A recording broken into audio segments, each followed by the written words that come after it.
Hello guys, ഇന്ന് നമ്മൾ ഉണ്ടാക്കാൻ പോവാണ് ഠണ്ടായി. ഇത് നമ്മൾ നോർത്ത് ഇന്ത്യയിലൊക്കെ ഈ ഹോളിഡേ ടൈം ഉണ്ടാക്കുന്ന ഒരു ഡ്രിങ്ക് ആണ്. അപ്പൊ അത് നമുക്ക് നോക്കാം എങ്ങനെയാണ് ഉണ്ടാക്കുന്നത്. അതിനായി കുറച്ച് ബദാം കഴുകിയെടുക്കുക,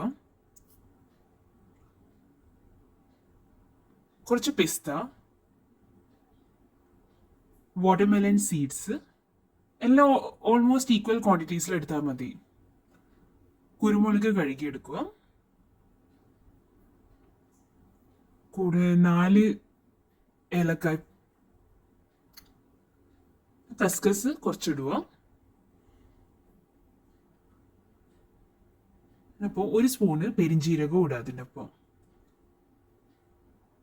എന്നിട്ട് നമുക്ക് വെള്ളം ഒഴിച്ച് ഓവർനൈറ്റ് ഫ്രിഡ്ജിൽ വെച്ചാൽ മതി. ഫ്രിഡ്ജിൽ വെച്ചില്ലെങ്കിൽ അത് കേട് വരും. അപ്പോൾ ഫ്രിഡ്ജിൽ വെക്കുക. കൂടെ കുറച്ച് കുങ്കുമപ്പൂവും കൂടി ഇട്ടാൽ അതിൻ്റെ നല്ലൊരു ഫ്ലേവർ എൻഹാൻസ് ആവും അതിൻ്റെത്.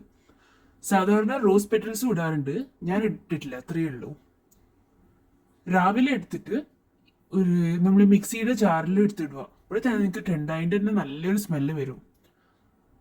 ആ വെള്ളത്തിൽ നിങ്ങൾ കുറച്ച് ഈ ചുക്ക് പൊടി ഇടുക. ഒരു ചെറിയ കുറച്ചിട്ട് ഒരു നുള്ളിട്ടാൽ മതി.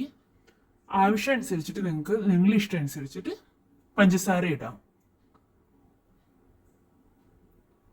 ഇതിനെ നല്ലവണ്ണം അരച്ച് പേസ്റ്റ് ആക്കി എടുത്തതിന് ശേഷം കുറച്ച് പാല് മിക്സ് ചെയ്യുക. എന്നിട്ട് പിന്നെയും അതിനെ അരക്കുക നല്ലവണ്ണം. ആ അരപ്പിന് ഒരു അരിപ്പയെ വെച്ചിട്ട് നല്ലവണ്ണം അതിനെ ഫുൾ അരിച്ചെടുക്കുക.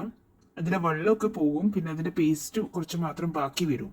ആ ബാക്കി വന്നതിന് പിന്നെയും പാലും വെള്ളവും അങ്ങനെ ഒഴിച്ച് ആ പ്രോസസ്സ് റിപ്പീറ്റ് ചെയ്ത് അതിൻ്റെ എസെൻസ് ഒക്കെ വരുന്നവരെ ആ പ്രോസസ്സ് റിപ്പീറ്റ് ചെയ്യുക. 2 തവണ മാക്സിമം അങ്ങനെ ചെയ്യേണ്ടി വരാറുണ്ട്, 2 3 അത്രയേ ഉള്ളൂ മാക്സിമം. അപ്പം ലാസ്റ്റിൽ അതിൻ്റെ ഫുൾ എസൻസ് നമുക്ക് കിട്ടും. ഇപ്പം നമ്മൾ ഠണ്ടായി റെഡിയായി. ഇതിനെ നമുക്കൊരു കണ്ടെയ്നറിലാക്കി വെച്ചിട്ട് നല്ല തണുപ്പിച്ചിട്ട് കുടിക്കാം. അപ്പോൾ അടിപൊളി ടേസ്റ്റ് ആയിരിക്കും അതിന്. അപ്പോൾ എല്ലാവരും ട്രൈ ചെയ്യുക, എന്നിട്ട് ഫീഡ്ബാക്ക് തരുക. Thank you.